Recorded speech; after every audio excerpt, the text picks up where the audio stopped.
The bridge of the Eternal Judgment shuddered as another kinetic round punched through its tertiary shields, and Fleet Commander Zelkith felt his confidence waver for the first time in 17 cycles of military service. The tactical display showed what should have been an impossible scenario: his armada of 10,000 warships, the pride of the Kaldreth Imperium, was being systematically dismantled by a force of barely 10 human vessels. Status. Zelkith's mandibles clicked with barely controlled fury, his crimson carapace darkening with the stress pheromones that betrayed his species' anxiety to anyone who could smell them. The burning virtue is gone, Commander. The testament of glory has lost all propulsion. The humans' weapons, they're not just hitting us, they're hitting us exactly where we're weakest, every single time. His weapons officer's voice carried the peculiar harmonic that indicated profound confusion in his species.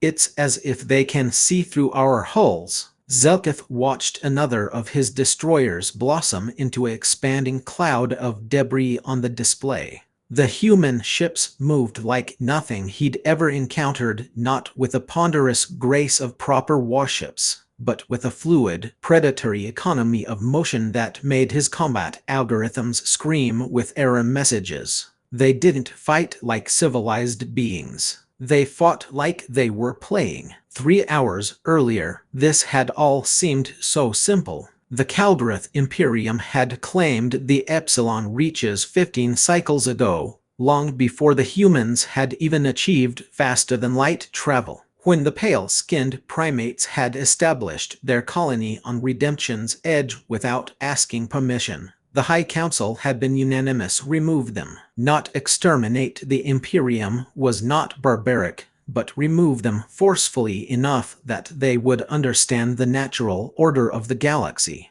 Zelkith had volunteered for the honor. The humans were newcomers, their technology primitive by galactic standards. They had no shields worth the name, no energy weapons, and their ships were little more than retrofitted merchant vessels with missiles strapped to the hull. Intelligence suggested they had maybe 50 combat-capable ships in total, scattered across a dozen systems. The fleet he'd brought could have glassed 100 worlds. The operation was meant to be a lesson, not a war. The Imperium's response to human trespass would be measured, proportional, and ultimately educational. Zelkith had expected the humans to withdraw or surrender the moment they saw his armada drop out of hyperspace. He'd prepared a very reasonable speech about the importance of respecting established territorial boundaries. Instead, he'd received a transmission from something called the Utten Consequences, one of the 10 human ships that now orbited Redemption's edge. The human who appeared on his screen had been young by their standards, a female with short, dark hair and eyes that held something Zelkith couldn't quite identify. She wore a simple gray uniform with minimal decoration, and she smiled at him with a showing of teeth that the Imperium's xenopsychology texts had labeled as an aggression display. Fleet Commander Zelkith, she had said, her words translated smoothly by the communications matrix. I'm Captain Maria Okonkwo of the United Terran Colonial Navy. I'm going to make this very simple. You have 10,000 ships. We have 10. You think that means we're outnumbered. Her smile had widened. We think it means you've brought us targets. You have 60 seconds to begin your withdrawal, or we begin what my tactical officer is calling the galaxy's most turkey shoot. Zelkith had been so stunned by the audacity that he'd actually laughed, his mandibles spreading in genuine amusement. Captain Okonkwo, I admire your courage, but surely you understand simple mathematics. Even if each of your ships could destroy 100 of mine, which no vessel in the known galaxy could accomplish, you would still be overwhelmed. Please, save your crews. Withdraw to your colony, and we can discuss. 45 seconds, she'd interrupted. Oh, and Commander, you're transmitting on an open frequency. Every ship in my squadron is recording this. You might want to make your last words worth remembering. The transmission had ended, and Zelkith had given the order to advance. He'd instructed his fleet to disable the human ships if possible, to capture them intact for study. He'd expected capitulation or desperate, futile resistance. He had not expected this. The humans had opened fire at a range the Imperium's tactical doctrine considered impossible, so far out that his own weapons couldn't reach them. But reach them the humans' kinetic rounds had, moving at velocities that shouldn't have been survivable for any guidance system. They'd hit cruisers in their reactor cores, destroyers in their magazine wells, carriers in the specific sections where they stored their fighter craft. In the first 30 seconds, the humans had crippled or destroyed 47 ships, and they'd been accelerating ever since. They're moving at 8 gravities of constant thrust, his navigator reported, antenna quivering with the neural strain of processing the data. No species can survive that. Their crews should be paced. They're not just surviving it, the weapons officer said quietly. They're maneuvering. Look, Zelkith watched as a human ship he'd learned to identify the consequences by its aggressive profile twisted into an impossible banking turn, its engines flaring bright enough to obscure it from direct observation. When it emerged from its own drive wash, it had changed vectors by nearly 90 degrees and was accelerating toward a cluster of Kaldreth battleships at an angle that should have liquefied any organic matter inside its hull. Are they machines? Zelkith asked. Automated ships? No, sir. We're detecting life signs. Carbon-based, water-dependent biology. They're organic, just like us. They're just the science officer trailed off, mandibles working soundlessly. Just what? They're just built differently, sir. Their biology shouldn't permit this, but the readings are clear. They're withstanding accelerations that would kill any other species in the galactic community. And from the thermal signatures, I think, the officer paused, checking his readings twice before continuing. I think they're enjoying it. Lieutenant Chen gripped the armrests of her acceleration couch as the consequences pulled another 9G turn, feeling the familiar pressure of the inertial compensators struggling to keep up with Captain Okonkwo's flying. Around her, the bridge crew worked with a practiced efficiency that came from hundreds of hours of combat simulations and a captain who believed the best defense was violent, aggressive offense. Target package Delta is neutralized, called out Jackson from weapons. Moving to Epsilon cluster. Permission to use the specials. Denied, Okonkwo said, her voice calm despite the crushing forces trying to push her through the back of her command chair. We're still in turkey shoot territory. Save the specials for when they bring out something that might actually shoot back. Chen allowed herself a tight smile as she adjusted the targeting parameters for the next volley. The alien fleet was enormous. Yes, but enormous and coordinated were two different things. Their ships moved in predictable patterns, grouped tightly enough that targeting solutions practically wrote themselves. They relied on shields that were impressive against energy weapons, but might as well have been tissue paper against railgun-launched penetrator rounds moving at 30% of light speed. The Kaldreth, she'd learned their species name from the initial intercept fort like they'd never encountered an enemy that didn't share their technological paradigm. Their tactics were designed for civilized fleet actions at medium range, with time for posturing and maneuvering and all the diplomatic niceties that apparently preceded warfare in the galactic community. Humans, Chen reflected, had learned warfare in a different school. Ma'am, the enemy flagship is attempting to broadcast on all frequencies, said Petty Officer Isaacs from Communications. Should I put it through? Okonkwo's eyes never left her tactical display, where she was plotting a deceleration burn that would bring them through the heart of the enemy formation. Audio only. And make sure it's still recording. This is going in the archives. The bridge speakers crackled to life, and the translated voice of Fleet Commander Zelkith filled the command center. He sounded, Chen thought, substantially less confident than he had an hour ago. Captain Okonkwo, I respectfully request a ceasefire to discuss terms. Your weapons are formidable, but you must see that you cannot defeat 10,000 ships with only 10. Even now, my fleet is adapting to your tactics. If you continue this engagement, you will eventually be overwhelmed by simple mathematics. Okonkwo held up one finger, waited for the consequences to complete its turn, and then keyed her microphone. Commander Zelkith, this is Captain Okonkwo. I appreciate your concern,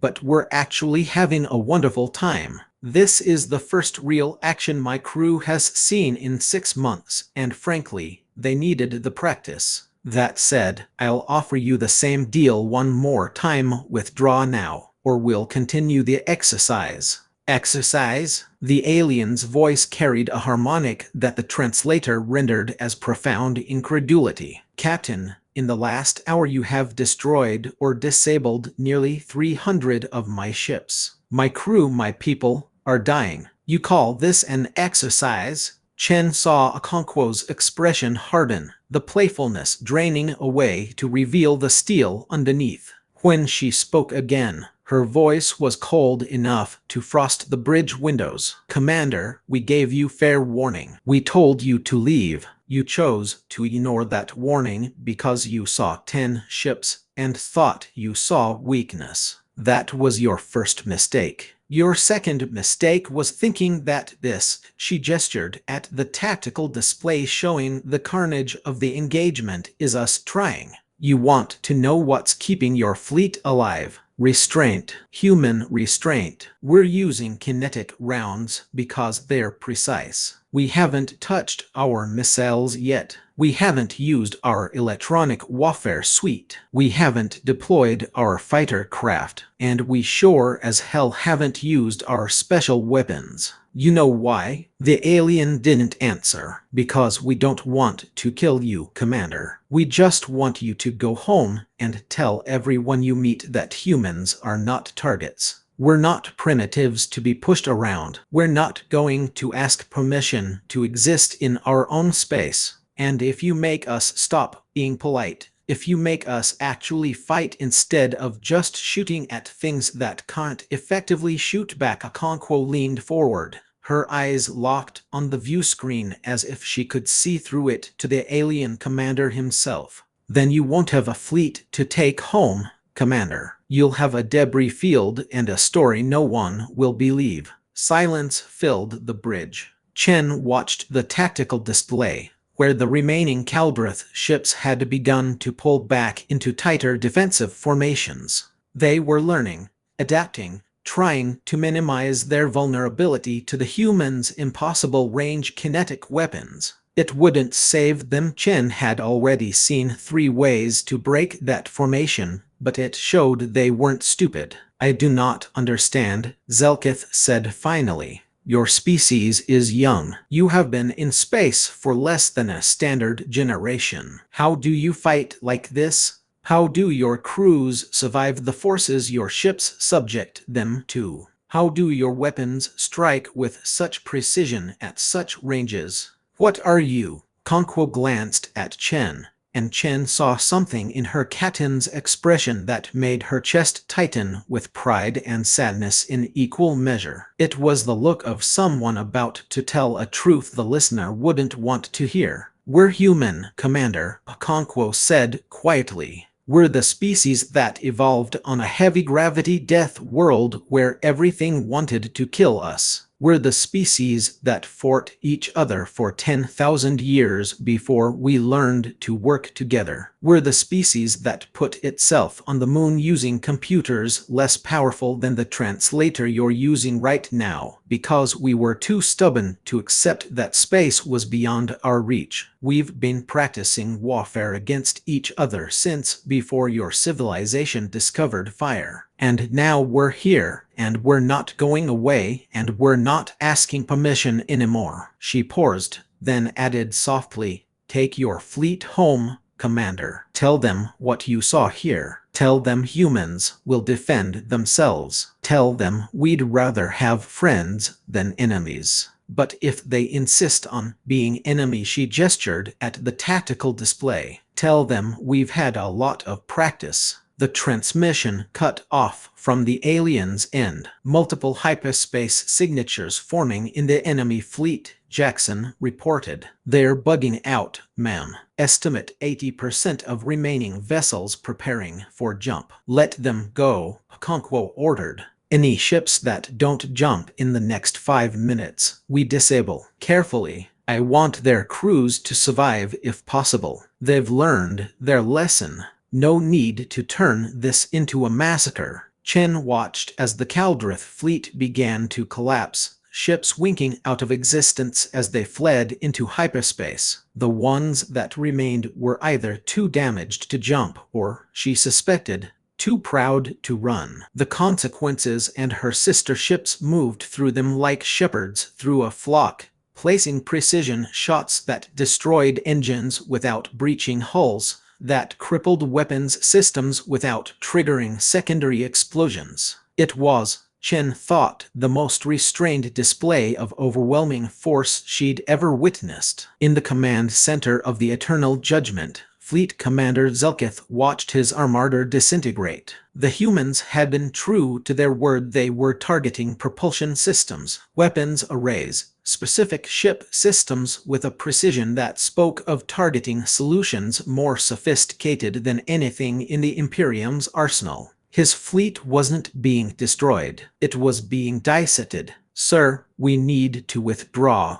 his executive officer urged. "The humans are giving us the opportunity. We should take it before they change their minds." Zelkith's primary manipulator hovered over the hyperspace command, but something made him hesitate. He pulled up the communications log, scrolling back through the transmissions, and stopped at an image captured during one of the brief visual exchanges with a human captain. Captain Maria Okonkwo, her personnel file said. 34 standard years old, commanded a ship called Consequences that massed perhaps a tenth of his flagship. Born on a colony world, educated at a military academy on humanity's homeworld, promoted to captain after what the humans called the Singapore Station incident, an event his intelligence officers had noted but not considered significant. He pulled up the incident report. Pirates had attacked a civilian station.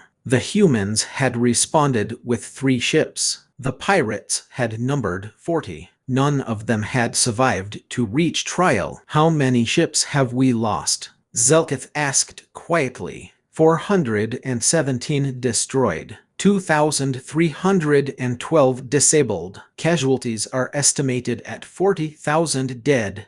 200,000 wounded. His executive officer's voice was flat, reciting numbers that were incomprehensible in their magnitude. "Sir, we need to." "How long did the battle last?" 1 hour and 47 minutes. Zelkith felt something inside him shift. His species had rules for warfare. Ancient traditions that governed how civilized beings conducted themselves in conflict. Those rules assumed certain fundamental things about how battles worked: that they took time, that losses were gradual, that there was opportunity for negotiation, and face-saving surrender. The humans had just taught him that those rules were not universal constants. They were the luxury of species that had never faced a true predator. "Broadcast a message to all ships," Zelkith said. "Full withdrawal. Any vessel that can jump should do so immediately.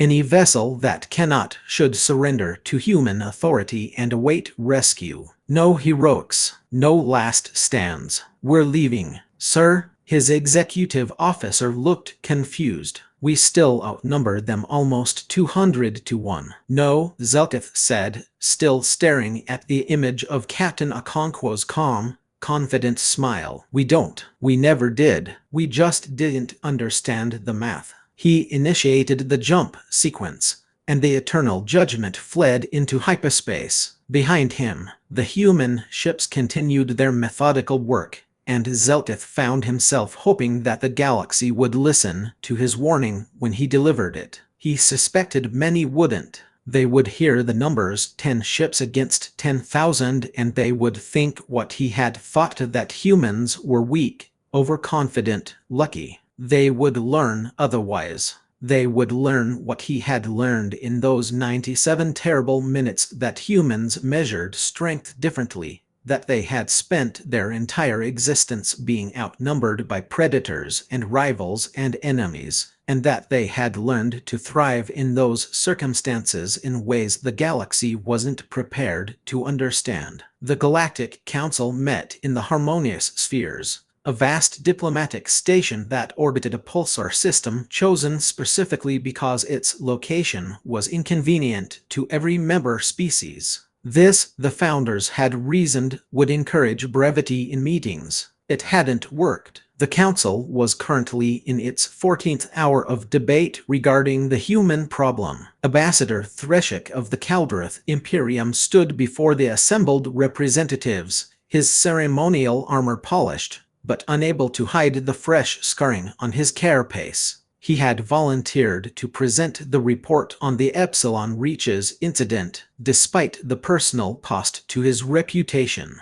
Some truths, he had decided, were more important than pride. "The report is complete," he said, his voice steady despite the weight of shame he carried. "Fleet Commander Zelkith's tactical logs have been verified by independent analysis. The humans did not exaggerate. With 10 ships, they inflicted casualties upon our fleet that exceeded 40%. They achieved this through a combination of technological advantages, tactical doctrines, and biological capabilities that we do not yet fully understand." The council chamber erupted in chittering, clicking, and harmonic disagreement. Ambassador Vrel of the Symphonic Collective raised a crystalline appendage for recognition. Ambassador Threshik, with respect, "These numbers are impossible. No force of 10 can defeat 10,000 in open combat. Either your fleet was criminally incompetent,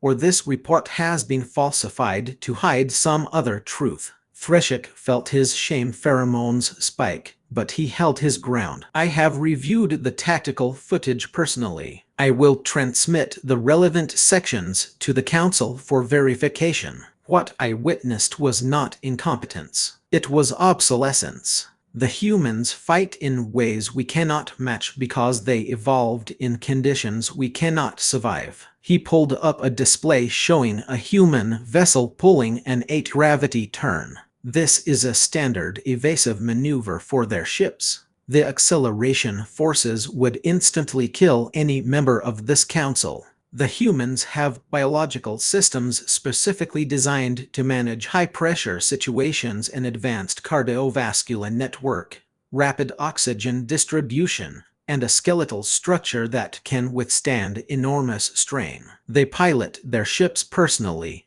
in real time, because their reaction speeds and pressure tolerance allow them to push vessels beyond what any automated system would permit. Then we design better automated systems," Vrel said dismissively. "This is not an unsolvable problem." "Perhaps not," Threshik acknowledged, "but there is more. Their weapons operate on principles that our tactical doctrines are not designed to counter. They use kinetic impactors moving at relativistic speeds, guided by targeting systems that can predict our movements with uncanny accuracy. They strike at ranges where our own weapons are ineffective, and they have weapons they did not use, which suggests that what we faced was, as they claimed, a demonstration rather than a full military engagement." The council chamber fell silent at that. It was Council Member Rates of the Crystalline Concord who finally spoke,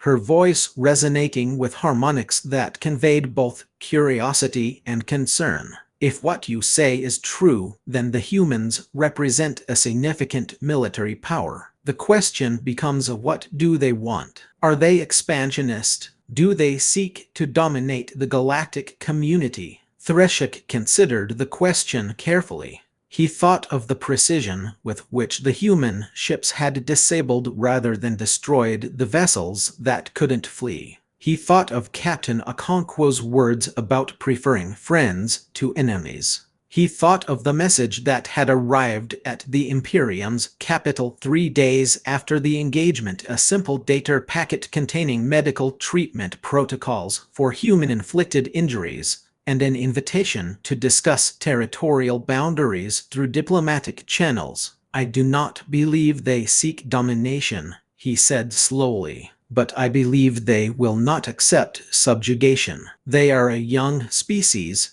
newly emerged into galactic society, and they carry with them the lessons of their world. From what I have learned of Earth, it is a planet that does not forgive weakness. The humans who survived to build civilizations on that world were the ones who learned to fight, to adapt, to endure. They bring those qualities with them to the stars. Then what do you propose? Retes asked. I propose we do what we should have done from the beginning. We treat them as equals. We negotiate with them in good faith. We establish clear boundaries and mutual understanding. And we recognize that the galaxy is large enough for one more species, particularly a species that has demonstrated both the capability and the restraint to use violence proportionally. You ask us to reward their aggression, Vrel demanded. I ask us to recognize reality, Threshik replied. The humans did not seek this conflict. My government did. We assumed their youth meant weakness. We were wrong. The question now is whether we will learn from that mistake or repeat it on a larger scale. The debate continued, but Threshik could see the shift in the council's attitude. Fear was giving way to pragmatism, and pragmatism was opening the door to something that might, eventually, become respect. 6 months later, the Utkan Consequences docked at the newly established human embassy on Concordance Station, the neutral diplomatic platform that served as the galactic community's primary meeting ground. Captain Okonkwo walked through corridors that had been hastily retrofitted to accommodate human physiology, lower gravity, appropriate atmosphere, and doorways sized for a species that stood upright rather than scuttled, slithered, or floated.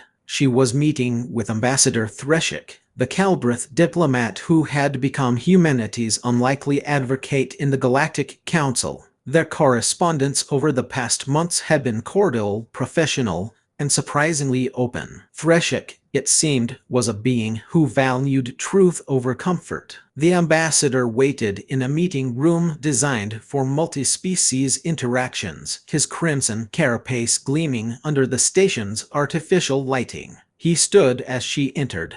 A gesture she'd learned indicated respect in Kaldreth culture. Captain Okonkwo, he said, his translated voice carrying notes of warmth. It is an honor to meet you in person, Ambassador Threshik. She extended her hand, and he gently grasped it with his primary manipulator, an awkward gesture for both species, but one they'd agreed to attempt. Thank you for arranging this meeting. The honor is mine. Please sit. I've studied your species' preferences. I hope the chair is appropriate. It was, and she settled into it with a grateful nod. I've read your reports to the council. You've been very fair in your assessments. I attempt only to report truth, Threshik said, settling into his own resting platform. Though I confess, truth about humans is often difficult for the council to accept. Your species defies many assumptions we held about the necessary prerequisites for spacefaring civilization, such as that advanced societies must be peaceful, that military power and ethical behavior are inversely correlated, that our species which excels at violence cannot also excel at cooperation. He paused, mandibles working in what she'd learned was a gesture of thoughtfulness. You are a paradox to us, Captain. You fight with a ferocity we associate with predators, yet you show restraint we associate with highly evolved cultures. You build weapons of terrible power, yet you use them with precision and proportion. You are new to the galaxy, yet you seem to understand the balance between strength and mercy better than species that have existed for millennia. Okonkwo smiled softly. We've had a long time to practice, Ambassador, just not in space. Yes, your history is. He paused, searching for words. Troubling, the sheer scale of your internecine conflicts, the sophistication of your weapons, the creative cruelty you inflicted upon each other. When I first read Earth's historical records, I believed they must be exaggerated or fictional. No species could do such things to itself and survive. But we did survive, Okonkwo said quietly. And we learned that strength without wisdom is just violence. We learned that winning doesn't matter if you destroy everything worth winning. We learned to channel our competitive instincts into productive directions, to turn our talent for aggression into a tool for protection rather than conquest. She leaned forward slightly. Ambassador, humanity isn't peaceful by nature. We're peaceful by choice. That's the difference. Threshik's mandibles spread in what she'd learned was his species' equivalent of a smile. That is precisely why the Council fears you. Choice implies the possibility of different choices. And that's precisely why they shouldn't fear us, Okonkwo countered. We know what happens when species choose violence. We've lived it. We've suffered through it. We've stood in the ruins of our own cities and sworn never again. That oath is written into our laws, our culture, our very identity. We defend ourselves, yes. We defend ourselves with extreme prejudice when necessary. But we don't conquer. We don't enslave. We don't exterminate. We've seen where those roads lead and we choose differently. Threshik was quiet for a long moment. Then he said, the Council is preparing to offer humanity associate membership in the galactic community. Full membership would require a period of observation and integration, but the rights and responsibilities would be significant. Trade agreements, mutual defense pacts, cultural exchange, all contingent on humanity's acceptance of certain galactic norms regarding territorial expansion and conflict resolution. We'd be expected to ask permission before settling new systems. You would be expected to coordinate with existing territorial claims. Yes, the galaxy has been mapped and claimed by its current inhabitants. There is room for humanity, but that room must be negotiated, not taken. Okonkwo considered this. It was, she knew, a better offer than many on Earth had expected. The pessimists had predicted either isolation or immediate conflict. This middle path, integration with boundaries, was almost optimistic. And if we encounter species outside the galactic community, species that don't respect these norms, then you would be expected to bring disputes to the Council for arbitration. Though Threshik's mandibles clicked in what might have been amusement, I suspect the Council would not protest too strenuously if humans happened to defend themselves vigorously in the interim. You're saying they want us as enforcers. I'm saying they recognize that the galaxy is not as peaceful as we once believed. There are threats beyond the community's borders, species, and forces that do not share our values. The Kaldreth Imperium was, in its own estimation, a major military power. Your 10 ships defeated our 10,000. This has not gone unnoticed by those who might otherwise have considered the community an easy target. Okonkwo felt a familiar weight settle on her shoulders. It was the burden she'd carried since the day she'd put on the uniform of the responsibility of strength, the duty to protect, the knowledge that power came with prices. Earth had learned these lessons in blood and fire. Now, it seemed, humanity would teach them to the stars. We'll need to discuss this with the colonial legislature, she said. And with Earth. This isn't a decision I can make alone. Of course, the Council is prepared to wait for humanity's decision, though I hope you will forgive me for offering one piece of personal advice. Captain to Captain. Please, the galaxy you have entered is not the peaceful garden we pretended it was. It is a wilderness, held in check by mutual fear and ancient agreements. Your species has brought new variables into that equation, capabilities we did not know were possible, perspectives we had not considered. Some will fear you for this. Some will resent you, but many, like myself, see in humanity the opportunity for change. We have been stagnant, Captain, content with our established patterns, our known boundaries, our comfortable assumptions. You have shown us that there are other ways to be, other possibilities for growth and strength. He stood and she stood with him. Tell your people this: the galaxy needs humans, not as conquerors, not as saviors, but as partners. As the voice that asks why not, when we say impossible, as the force that reminds us that peace is not the absence of strength, but the choice to use it wisely.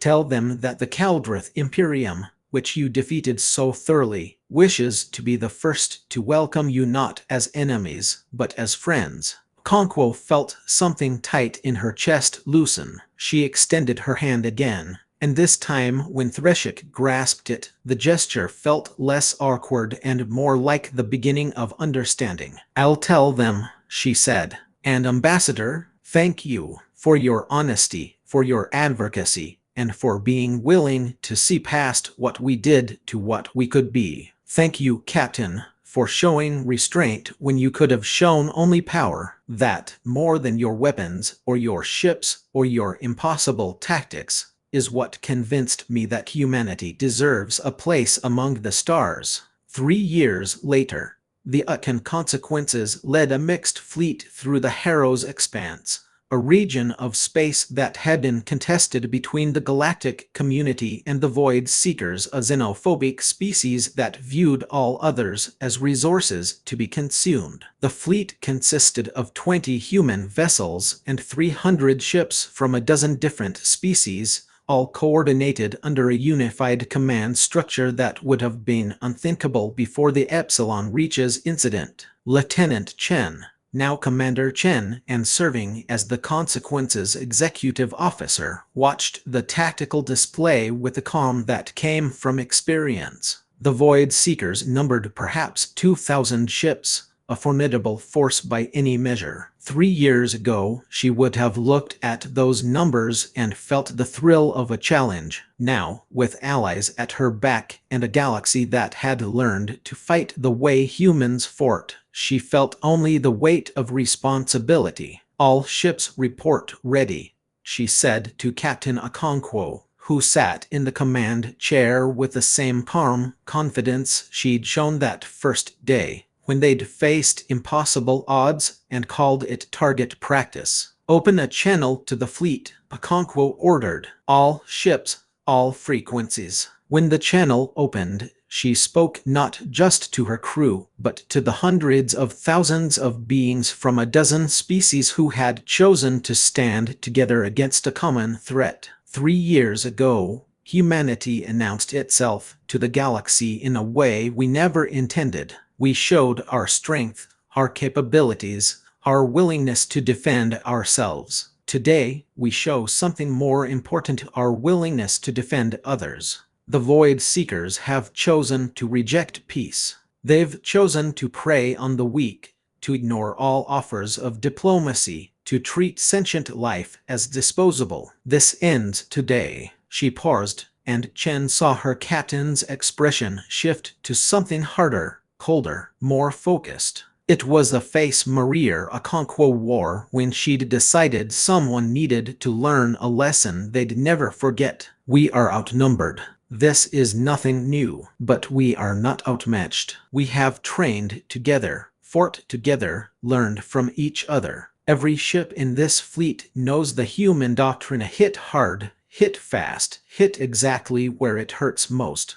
Every ship in this fleet knows the Kaldreth principle, honor in protection of the innocent. Every ship in this fleet knows the crystalline ideal that beauty and strength are not opposing forces. The tactical display showed the Void Seeker fleet beginning its approach, confident in their numbers, ignorant of how much the galaxy had changed. "They think we're targets," Okonkwo said, and Chen heard the smile in her voice. "Let's show them what the galaxy calls target practice these days. All ships, weapons free. Remember your training, watch your crosshair, protect each other's flanks, and let's make this quick. We've got a graduation ceremony to attend back at Concordance Station." The fleet moved as one.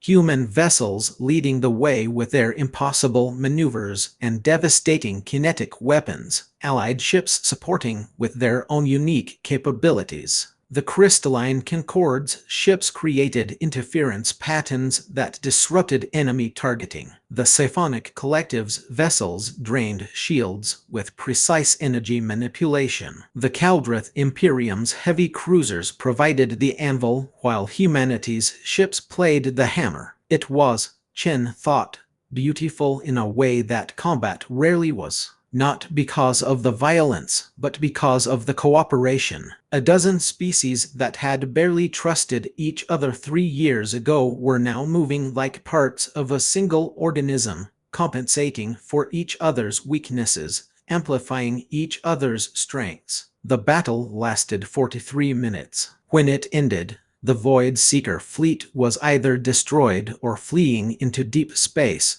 and the combined fleet had lost only 17 ships. Tragic, but nothing like the slaughter it would have been before humanity showed the galaxy a different way to fight. In the aftermath, as the fleet regrouped and damage reports filtered in, Chen found Captain Okonkwo standing at the observation deck, watching the stars. "You did it, ma'am," Chen said quietly. "Not just winning the battle, changing how the galaxy fights. That's going to be your legacy." Okonkwo shook her head slowly. "That's not my legacy, Sarah. That's humanity's legacy. We came to the stars carrying all the lessons we learned on Earth, all the wars we fought, all the mistakes we made, all the wisdom we earned through suffering. We could have used those lessons to conquer. Instead, we chose to share them. That's what I want to be remembered for. Not that humans won battles, but that we made our allies stronger." She turned to face Chen, and her expression was soft with something that might have been hope. 3 years ago, we faced 10,000 ships with 10 and called it target practice. Today, we faced 2,000 ships with 300 and called it a coalition. That's growth, Sarah. That's evolution, not just for us, but for everyone. Chen smiled. Ambassador Threshik is going to love that line. He's been working on his speech for the Joint Defense Treaty signing. He's earned it, Okonkwo said. He took the worst day of his military career and turned it into the first day of something better. That takes courage. They stood together in comfortable silence, watching as repair teams moved between ships, tending to the wounded and honoring the fallen. Human crews worked alongside Kaldreth engineers. Sci-Fi technicians collaborated with crystalline analysts, and everywhere Chen looked, she saw the foundations of something unprecedented, a galaxy learning to stand together. The graduation ceremony Captain Okonkwo had mentioned was real. The first class of mixed-species officers completing their training at the new Concordance Naval Academy, where humans taught advanced tactics alongside instructors from every member species of what was now called the Galactic Defense Union. The curriculum included human close quarters combat, Kaldreth fleet coordination, crystalline strategic planning, and Sci-Fi resource management. It was messy, chaotic, and frequently frustrated everyone involved. It was also producing the finest naval officers the galaxy had ever seen. "You know what the best part is?" Chen asked. "What's that?" The Void Seekers thought they were facing the same old galactic community. Slow, predictable, bound by rules that prioritized political maneuvering over military effectiveness. They had no idea the galaxy had learned to fight like humans. Okonkwo's smile was sharp and satisfied. "Well," she said, "I guess they learned. Just like everyone else does, eventually." She paused, then added more softly, "We all learn, or we all die. Humanity learned that lesson a long time ago. I'm glad we're not the only ones anymore." As the consequences prepared to jump back to Concordance Station, Chen pulled up the casualty reports and felt the familiar mix of grief and pride that came with command. They'd lost good people today, humans and aliens both, beings who'd put their lives on the line to protect others from a species that valued nothing but its own expansion. But they'd also proven something important: to that strength shared was strength multiplied, that the lessons of Earth's bloody history could be used to prevent rather than cause suffering, and that the galaxy was big enough for everyone willing to learn. In the end, Chen reflected, that was the real meaning of what had happened at Epsilon Reaches 3 years ago. Not that humans had won a battle they shouldn't have been able to win, but that in winning it, they'd shown the galaxy a different way forward, a way where strength and cooperation weren't opposing forces, a way where being outnumbered didn't mean being defeated, a way where the question wasn't whether you could fight, but whether you chose to fight only when necessary. The galaxy had called it target practice when humans faced impossible odds. Now the galaxy called it teamwork when those same odds stood against them all. And that, Chen thought as the consequences jumped to hyperspace, was a legacy worth building.